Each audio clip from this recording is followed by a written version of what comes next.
I'm Sheena Wilkinson, author of 8 books for young adults, including CBI award winners Taking Flight, Grounded and Star by Star. Before that, I was a secondary school English teacher for 19 years, and I still spend a lot of time in classrooms running creative writing workshops, promoting reading and generally sharing my enthusiasm for all things bookish. I love seeing readers engage with my books in new and original ways.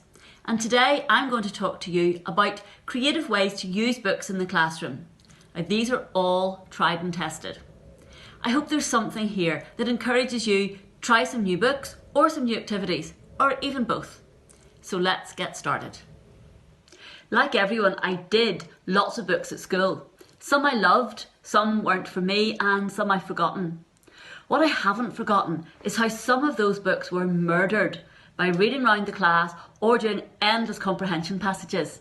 Yes, these checked that I'd understood what I'd read, but were guaranteed to kill any enjoyment stone dead. And I was an avid bookworm. The occasional drama activity or newspaper article stands out as a golden memory. Of course, times have changed and your approach will be different. But I do remember as a classroom teacher the challenge of coming up with new ideas that would develop readers' understanding and appeal to different learning styles.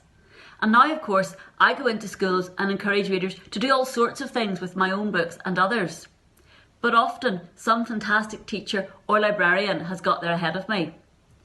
I'll never forget the video book trailer for my novel Name Upon Name, set in 1916, made by the girls in a North Dublin community college. I can still hear the haunting theme music. These girls hadn't sat down and answered questions, but they'd certainly shown how well they understood the book and its historical period, as well as developing artistic and technical skills. This was a group effort, which meant a girl could fulfil whichever role was most appropriate to her.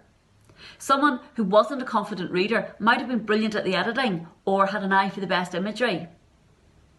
Nowadays, it's so easy to make and share video content. I'm making this on an iPhone in my study. Younger people are already media savvy, so why not put that to good use? Making a book trailer or filming a scene from a book is of course quite an undertaking, though the end result can be stunning.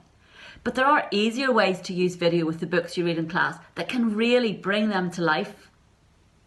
Lots of readers, including teens, have YouTube channels where they review books. Often these are quite simple, just holding up the books and talking to camera, much as I'm doing now. Anyone can do this. I'm not suggesting your pupils all start YouTube channels, but they could certainly use video to share their thoughts on a book. The keen readers in your class may already be familiar with book vlogging, but even the less enthusiastic are bound to follow someone on YouTube, which at least makes them comfortable with the format. Remember having to stand up in front of the class and give a book report. A chance to show off for some, mortifying for others. I remember how often as a teacher I longed to rescue the poor, tongue-tied child blushing in front of their peers.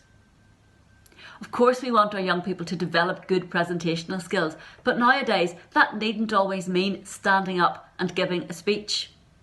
Sometimes the keenest readers can be quite shy, and having the chance to make a video instead of giving a performance might well allow them to blossom.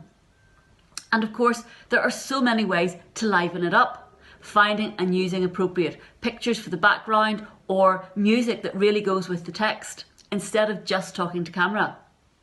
This activity could be done in groups or as individuals, at home or in school, or even a mixture. And if you do make a great book trailer, please consider sharing it with the author. We love seeing our work brought to life. This is also the age of the podcast. There are podcasts about every subject you can think of, and young people are more likely to access audio content through podcasts than through live radio. This means once again that they are already confident with the format, and you can concentrate on helping them develop great content. There are lots of book podcasts. Why not find an appropriate one to play in the classroom as an example? Then the pupils can make their own. As ever, it's generally the simpler formats that work best. Two pupils discussing the book works brilliantly, and of course the pupils then have the opportunity to listen to each other's podcasts. Maybe you've had enough of technology and you're keen to get the pupils writing something more traditional. There are so many ways to respond creatively to books. Letters, diary entries, monologues from characters whose point of view isn't explored in the text, dramatising extra scenes, writing to a problem page. I'm sure you've got your own favourites. I've been lucky enough to read lots of great creative responses to my own books. I once went to a school in Oxford where the pupils had written plays set 5 years after the ending of Star by Star. There were more weddings and less realism than I'd envisaged, but everyone enjoyed themselves and the pupils certainly got to know the book and the characters much better. What about getting out and about? When I was writing Hope Against Hope, I spent a lot of time walking around Belfast and imagining it 100 years ago. All books are set somewhere, and getting to know that place is a great way to bring a book to life. Maybe you're reading a book set in your own area. Why not get pupils to take a walk about and maybe take some photos which relate to the book? Or if the book is set further afield, this research can be done online. I make visual presentations for all my books to take into schools, and I love the challenge of finding the right pictures to go with them. And that's not just about places, it's about finding the right hairstyle and fashion, the right cars, the right technology. Something here for everyone's interests, you'd hope.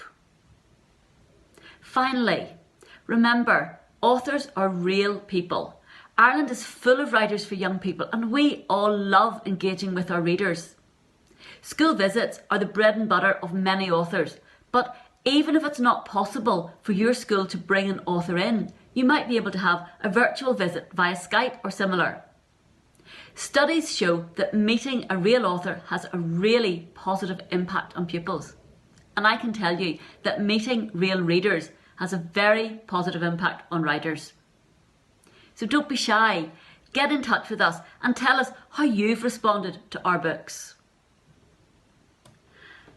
And do visit www.childrensbooksireland.ie/resources to find the Class Reads project with reading lists for different age groups and artist videos for use in the classroom. Thank you so much for listening and do enjoy your reading activities.